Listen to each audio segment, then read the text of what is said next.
नमस्कार मंडळी. तर आज मी सांबर करणार आहे. तर त्याच्यासाठी मी तुरीची डाळ आणि अगदी 1 चमचाभर मसूरची डाळ घातलेली, ती शिजवून घेतलेली, स्वच्छ धुवून शिजवून घेतलेली.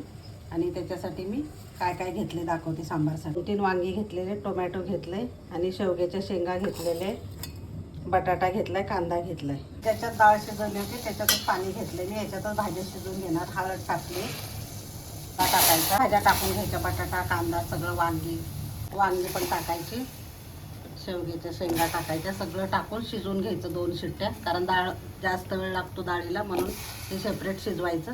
मंडळी, मी आज सांबार करणार आहे. त्याच्यासाठी मी ही डाळ शिजवून घेतलेली, थोडीशी मसूरची टाकली आणि तुरीची डाळ आहे ही पूर्ण शिजवून घेतलेली.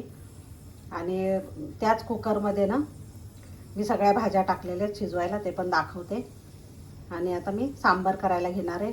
झालेला आहे कुकर. 1 टोमॅटो घेतलेला आहे, आलं लसूण मी खिसून घेतलेलं आहे बघा, हे असं, आणि कढीपत्ता घेतलेला आहे. तर आता मी सांबार करायला घेते. तर चला बघूया.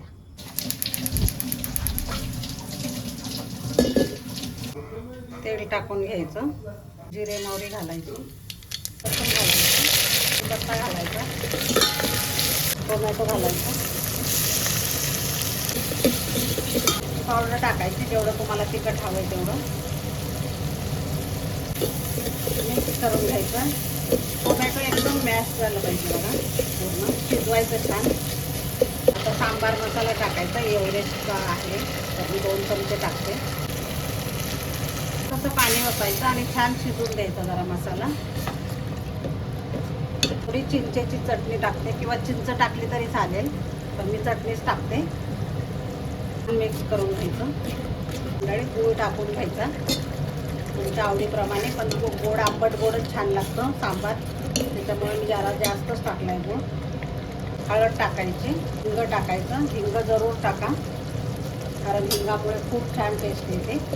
आणि सगळं मिक्स करून घ्यायचं परत. आवडत असेल तर मेथीचे थोडेसे दाणे टाकले ना 2-4 फोडणीमध्ये, ते पण चालेल,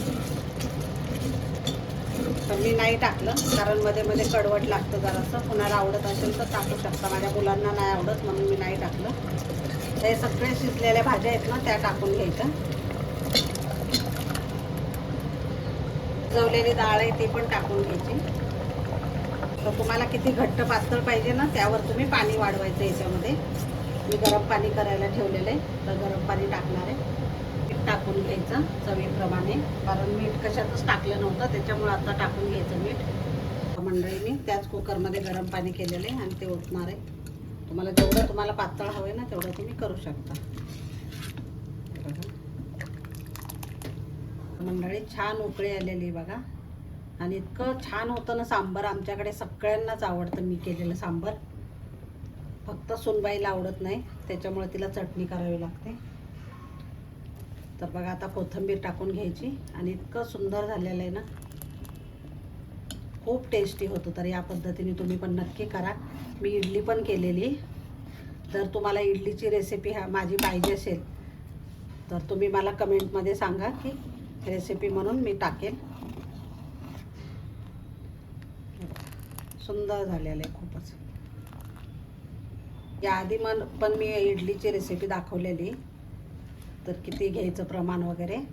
तर मी आता काय दाखवलेलं नाही, फक्त सांबार दाखवलेलं आहे. आणि इडली सांबार दोन्ही टाकलेलं आहे मी, चटणी. तर तुम्ही माझी नक्की जाऊन रेसिपी बघा. आणि मी इडली पण केलेली, मी दाखवते.